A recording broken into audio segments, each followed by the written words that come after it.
روایتی طور پر کہا جاتا ہے کہ مغل سلطنت کی بنیاد 1526 میں بابر نے رکھی تھی، جو آج کے ازبکستان کے سردار ہیں، جنہوں نے ہمسایہ صفوی اور عثمانی سلطنتوں سے امداد لی۔ دہلی کے سلطان ابراہیم لودھی کو شکست دینے کے لیے پانی پت کی جنگ اور شمالی ہندوستان کے میدانی علاقوں کو صاف کرنا۔ مغل شاہی ڈھانچہ، تاہم، بعض اوقات بابر کے پوتے اکبر کے دور حکومت کے لیے 1600 کا بتایا جاتا ہے۔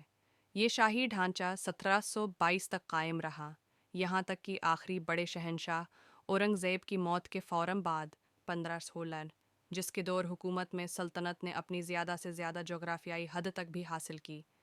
اس کے بعد 1760 تک پرانی دہلی اور اس کے آس پاس کے علاقے میں کمی واقع ہوئی۔ سلطنت کو 1857 کے ہندوستانی بغاوت کے بعد برطانوی راج نے باضابطہ طور پر تحلیل کر دیا۔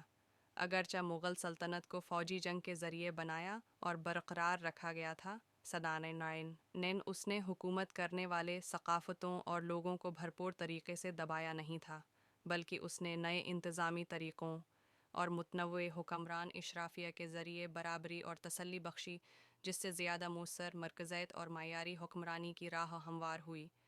سلطنت کی اجتماعی دولت کی بنیاد زرعی ٹیکس تھا، جسے تیسرے مغل بادشاہ اکبر نے قائم کیا تھا۔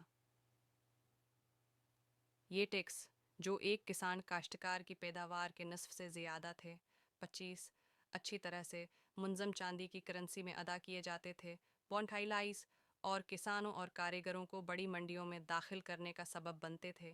17ویں صدی کے بیشتر حصے میں سلطنت کی طرف سے برقرار رکھا رشتہ دار امن ہندوستان کی اقتصادی توسیع کا ایک عنصر تھا۔ بحر ہند میں بڑھتی ہوئی یورپی موجودگی اور ہندوستانی خام اور تیار مصنوعات کی بڑھتی ہوئی مانگ نے مغل دربار کے لیے بہت زیادہ دولت پیدا کی۔ مغل اشرافیہ کے درمیان زیادہ واضح کھپت تھی، 19، جس کے نتیجے میں مصوری ادبی شکلوں، ٹیکسٹائل اور فن تعمیر کی زیادہ سرپرستی ہوئی، خاص طور پر شاہ جہاں کے دور میں۔